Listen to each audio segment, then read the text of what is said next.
This lifeboat house here is the oldest one out of the two, obviously.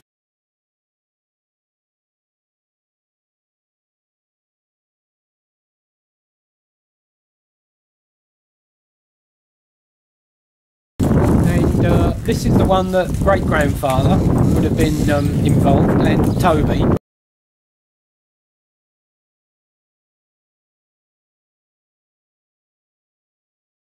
And that held two pulling lifeboats, both called the Mary Rothschild 1 and the Mary Rothschild 2.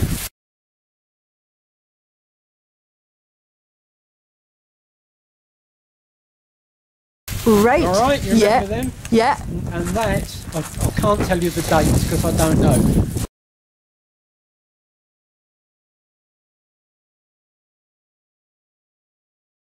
This one was built in 1930 something.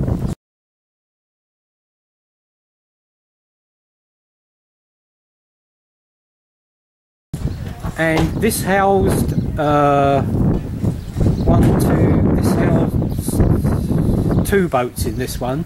The first one that went in this one was called the City of Nottingham.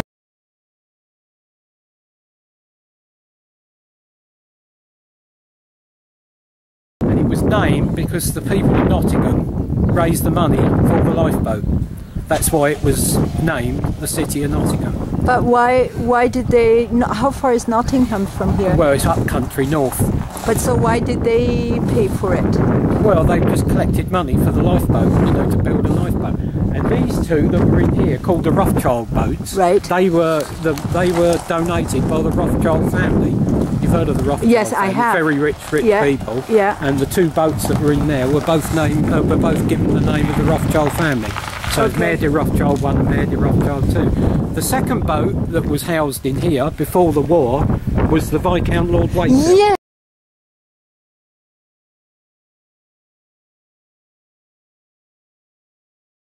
Yes, right. Yes. I've got that in my book. And the Viscount Lord Wakefield was lost at Dunkirk.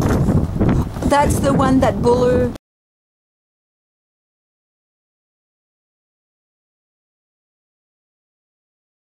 Yeah, didn't want to bring that's the one that Buller Dunkirk. wouldn't take. And in the finish, he went in his own boat. He went in his own fishing boat and rescued a few soldiers. But the Navy took the boat, the Viscount Lord Wakefield, and it got stuck on the sand, exactly what Buller said would happen, and they lost it. So that was gone.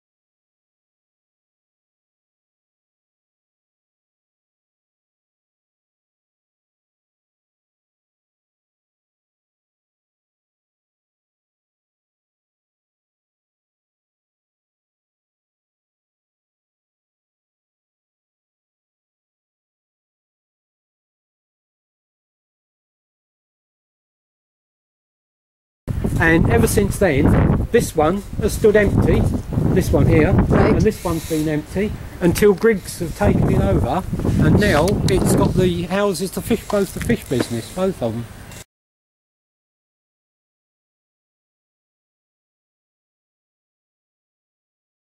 You go straight into the old one. Yeah, okay, so this is the old... Yeah, that's the old one. The old one here. Yeah. Okay. Boy, and it all looks very new. Hello, Mick, Brian, Brian. I've never worked in here. This they've only been. How long have you been in here now? A year? Year and a half. This is the prep area. So this is all housed inside the old... Yeah.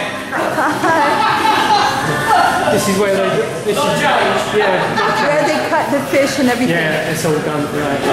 This is Roy. And Hi, this Roy. is Brian. Hi. Yeah. Wow. And this It doesn't look anything like the old lifeboat house, but it's No. got big timbers. It's got beautiful timbers and that in it. Sorry, I'm in your way. You can't see any of the timbers now, can you, kids? You can't see any of the old timbers in your...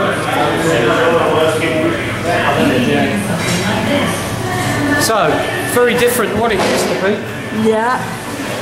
Don't slip over. No, I'll be careful. That's what he's worried about, Andy. You slipping over liable, you know what it is. Of course. He'll be happy when he sees me leave. Wow. So this is all food preparation. Nice. It's amazing, never did It's it all in it. very clean, isn't it? Oh yeah. Yeah, lovely, isn't it? It is.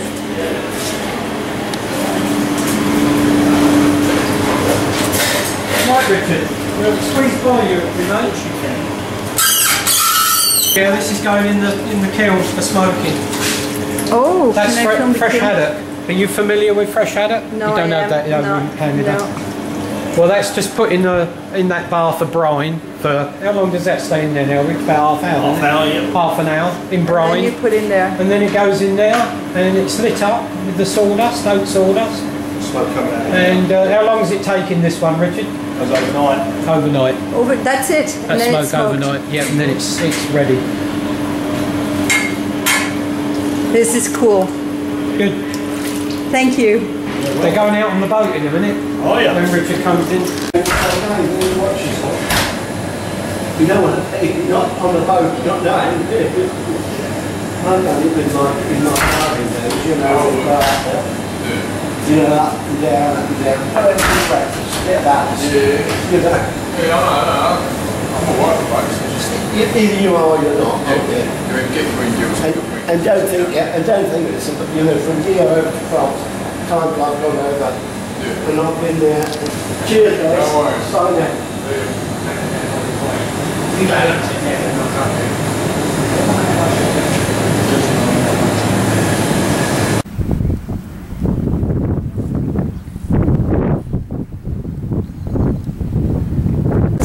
You know about the Martello Towers? Yes. The days of Napoleon. Right. Yeah, to repel Napoleon, which never happened.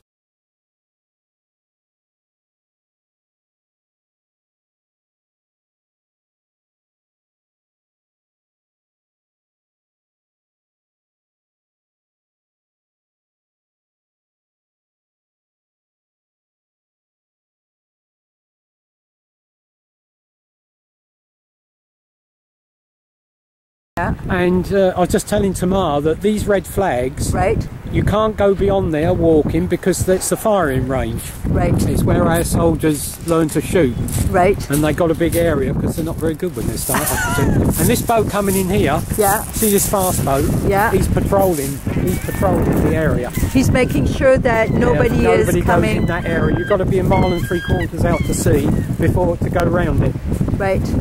and he patrols it. Very, very fast boat that one. When he goes back to Dover of a night.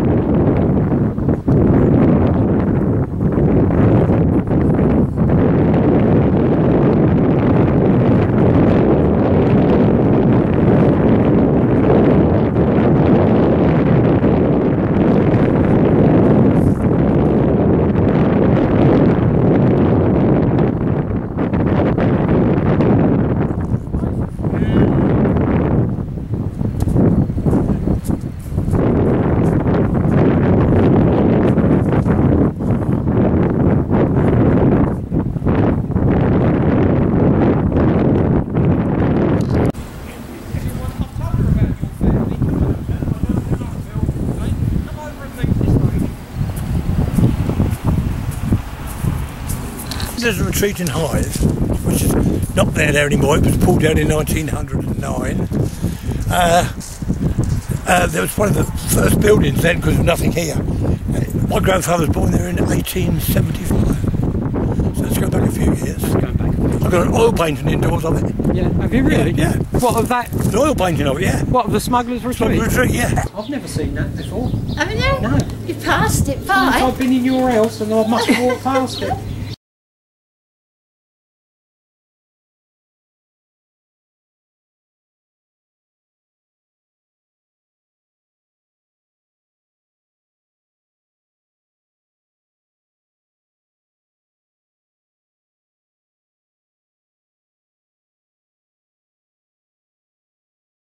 No, Toby started off bringing coal from Newcastle Yes. and he used to land at the Stade. That was when he was 17, 18. Yeah, they would sail the boat in high water like it is there now. Yeah. And then when the water ebbed, the boat would be dry on the beach. Right. So they would unload all the coal and the donkeys for unloading the coal were kept in Rock Cottage with the horse and cart, you know, the carts. Yeah. And they would ferry the coal up the beach from onto the Stade, and then some of it would go to Folkestone and some of it would stay in Hythe, you know, supply the fires. Right. I want to double check that story for you. And then as soon as the tide rose again, he would be back off to Newcastle for another lot. So William, because I've got a picture of our great-great-grandfather, William, That's yeah. with a donkey.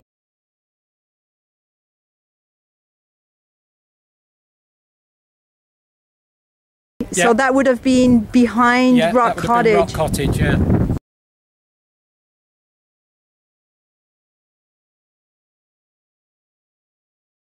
Somewhere.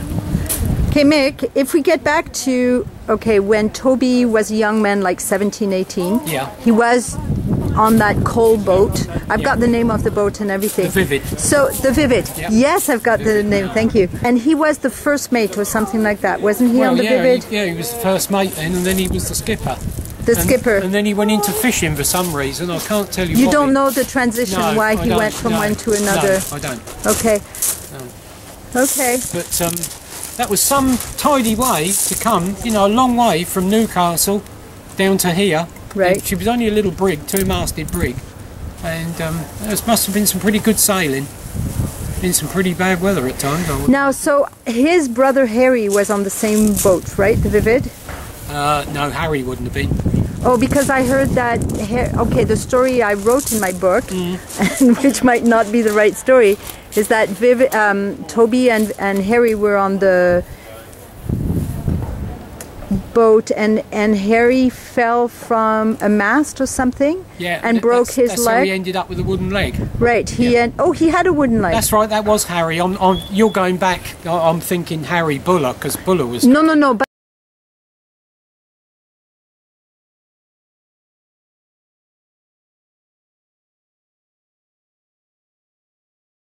but not Buller. Yeah, no. So that would have been Toby's brother. Yeah, that's how he got his wooden leg. Him Because with they the- said you could hear him along the deck. You what? Especially of the night time. If you couldn't see him, you could hear him coming, so they reckon, yeah. That was good, yeah. I've heard that story. My dad's told me that story. About they could hear him coming along the deck even if they couldn't see him. Oh, and the other story I got is that at one point Toby and Elizabeth, so our great-grandparents, quit fishing and became Salvation Army officers for Yes. about 3 years. Yes. And then when Toby's dad died, then Toby moved back to Hythe in order to help Harry with the fishing That's business. right, yeah. Okay, I've got the story right. You've heard the story of Wright.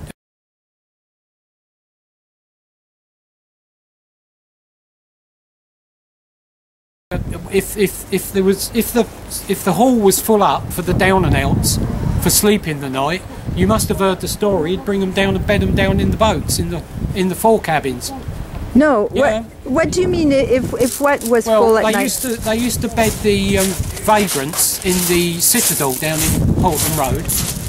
You know, if they didn't. So that's when that was after he had left the Salvation Army, but was still involved with yeah, the still Salvation involved Army. with the army. So he would still help a lot. Yeah, and if there wasn't enough room up there for all the down and outs and the vagrants, the story was that he used to bring them down and bed them down in the front of the boats because they had big fore cabins and they'd sleep 2 or 3 in there. But when he got up to go to work in the morning, they had to get out because they were going to sea. So he had to wake them up and chuck them out. But that's the story, is what my father told me. So Yeah. whether that. But I think it's true. Oh, it would sound true, wouldn't it? Yeah.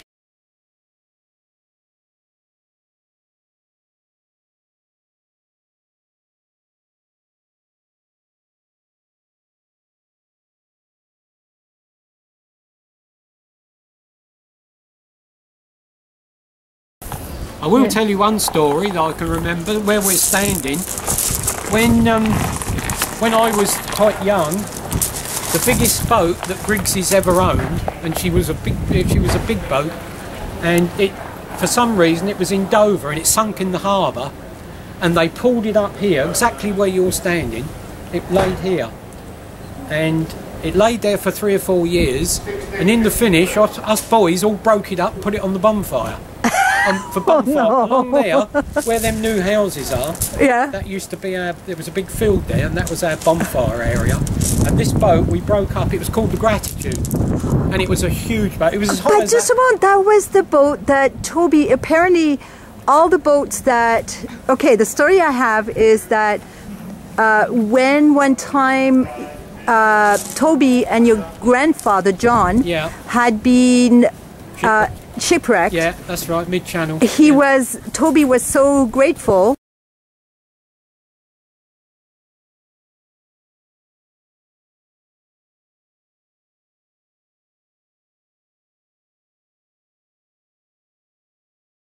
that all his boats afterwards were called the Gratitude. Gratitude, that's right. Yeah. Correct. Well, this was the last Gratitude. The last Gratitude, and you made a bonfire of where it. you're standing, those 2 tables there was where it stood. There you go.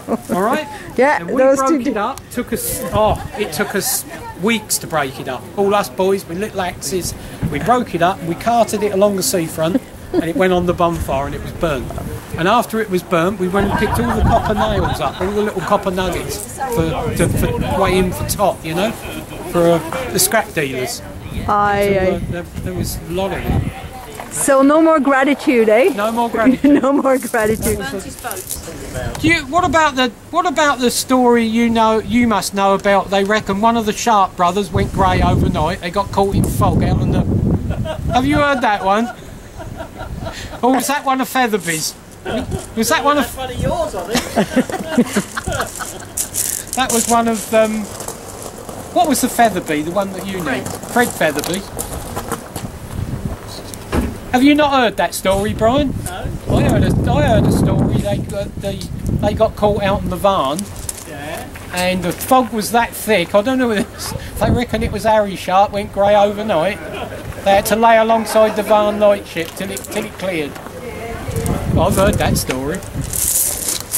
But I remember once going to sea with a box full of sausage rolls when I was at sea with Tiny, and when he saw me, Sonny that was, when I did my apprenticeship with him.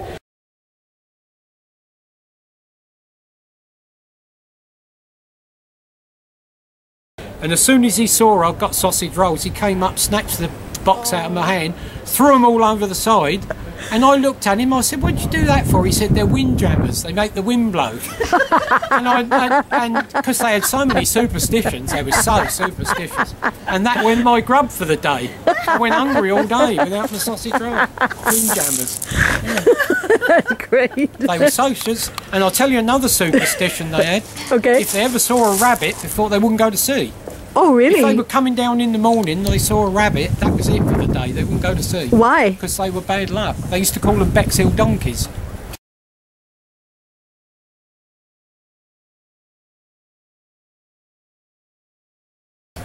You know, Bexhill over near Eastbourne. Yeah. That's what they called it. They wouldn't say the word rabbit, so there was always no. And I've seen the Bexhill donkey. That's what they called them. Yeah, we went through Bexhill yesterday, remember? Right. Well, that's what they call rabbits. Yeah, it's very close to Eastbourne. Yeah. Oh, that's so funny. That is funny, isn't it? Yeah. And I've never been superstitious in my life. Remind me, Tiny is Toby's son? No, grandson. Grandson. Yeah. And Tony's son was Sonny. Son, yeah. Yeah, son. Son, there was 3 boys, son, Dick and Buller, and John, my grandfather. Right.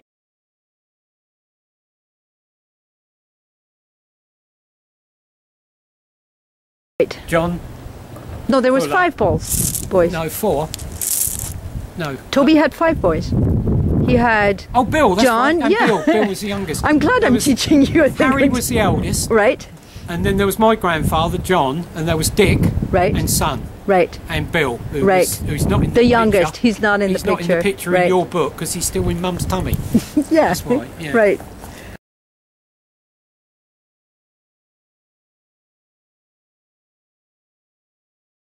One story that Dad used to tell, it was how Toby, as a joke, had given him a catfish to bring home. Now, why are catfish considered, like, and apparently people didn't eat cached catfish. No, Why?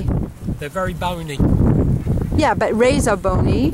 Well, yeah, but rays have got a different bone structure. The bones in a ray are quite thick, but in a catfish they're very, very small. Like Oh, so they're Yeah. dangerous. yeah, well, they're not very nice, not very pleasant to eat when they're like that. And these days, people don't like bones. They don't want anything with bones in.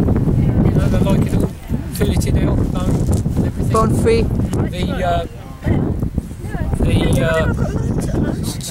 The old queen, the old prince. What was her name? The queen's mother. The queen mother. Yeah. She had to be hospitalised at one time. She got a bone caught in her throat. Oh, really? She was a big fish lover. She loved fish, and she got a bone stuck in her throat. And I'm pretty sure she had to be hospitalised over it. But, I have prepared fish for our queen. You have? Oh, I have, yes, yep. When we had the shop in Ashford, she used to come down to her cousin's place at Brayborn, Lady Brayborn. And I had a housekeeper come in the shop one day, and she called me over and she said, Mick, I want you to find a nice Finland haddock. It's for Her Majesty the Queen for her breakfast. So there we are. That's my claim to fame.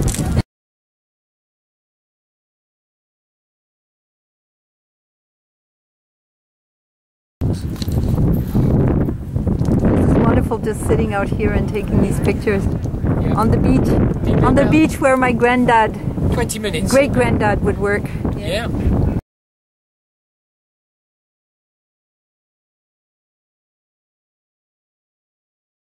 Yes, they were all down here at one time. So, would you be able to tell me where the Bienvenue sunk?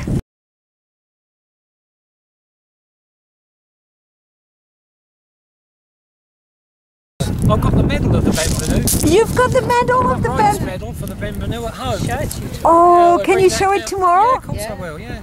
You'll have to get a picture of that. You know the one that's in the book? Yeah, that was from Lloyd, Lord Underwriters. somebody. Lloyd's Underwriters. Yeah, Yes. from London. Lloyd's of London. Oh, wow.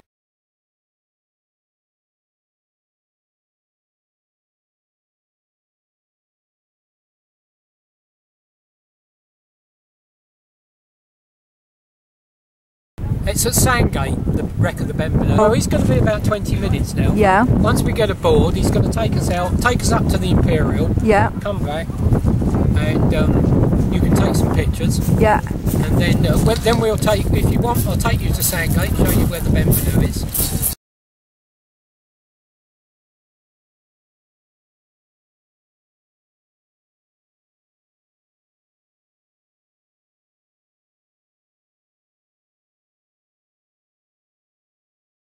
Well, there's not much of it left now.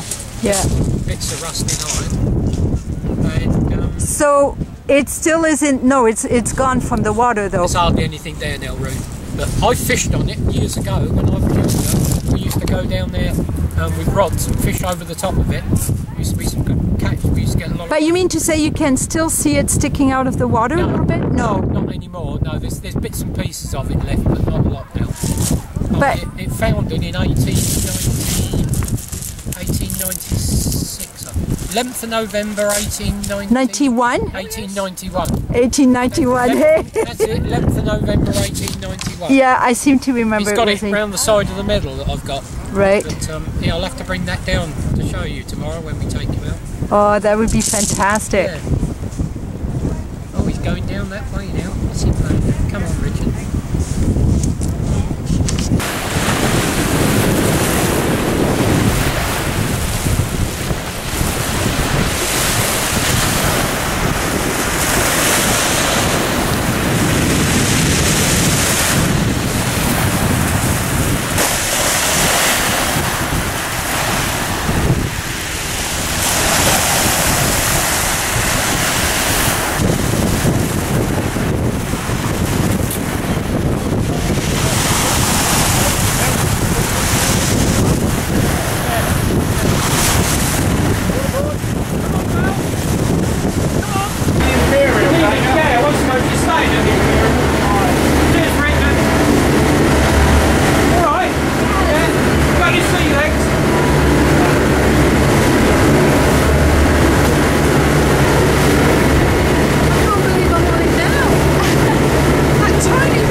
much over the years, has it been? Not really. No. I mean, the seafront's much the same, really, but in fact,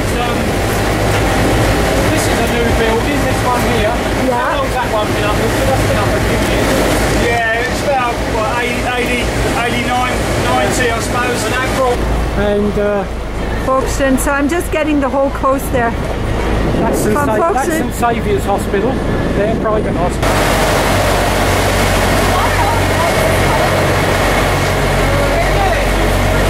This is very rough, and it turns up the bottom. We're not in a lot of water here, we're only in about 3 fathoms. 3 fathoms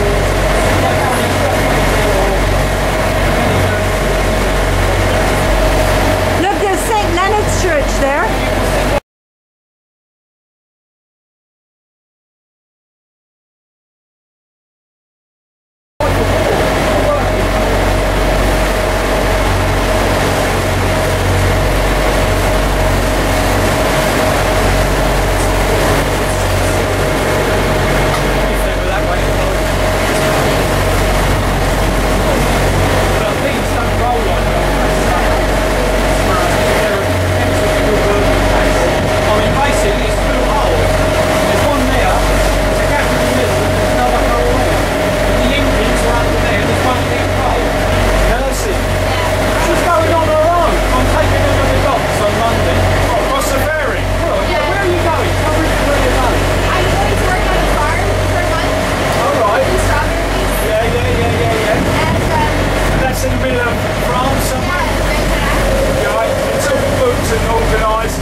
And you and all that. Yeah. You came in and this is what they saw. Yeah, they've done this same route. I know. I know. Not so much those buildings, but no. There used to be a big storage gasometer there. You know the big gasometers they used to store the gas in? They used to go up and down. It was there. And there used to be a great big one there.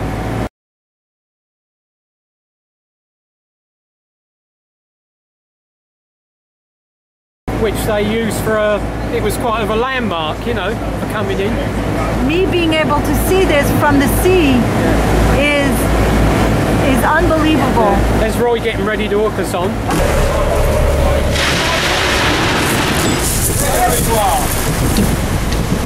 What is it? It's what they call a spider crab.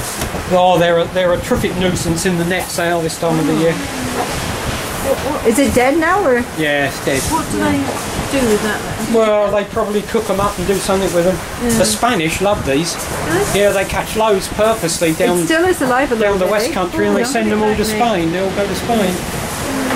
This is See, they have to rip the claws off them to get them out the net, which is a bit unfortunate.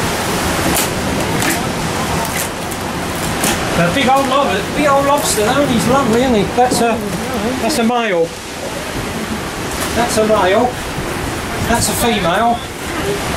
I'll tell you the difference between the male and the female. Can you see? Can you see the colour? No. Can you see the way she's flared? Can you see the flare? Oh, yeah. Where she goes like that? Yeah. That's where she. That's her egg sac. Look. And the male, he's narrower. He doesn't have that. She's full of eggs. Look. Can I film it? Yeah. Okay. Yeah. I've got it. When they take them up there, they'll put rubber bands on the claws so they can't get hold of you or they can't fight. Because if they get hold of your finger, yeah, it's gone. yeah. He just comes like within an inch of us and we're both Saw the like, turbot, didn't you? that's huge. That's a turbot. Very expensive fish.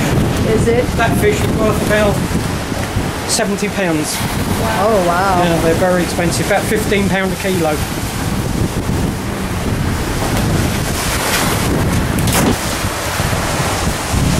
I haven't had you on. You've done what the ancestors done. I've seen when it was left. I know. Like this guy told us, hey, tomorrow, you lucky thing.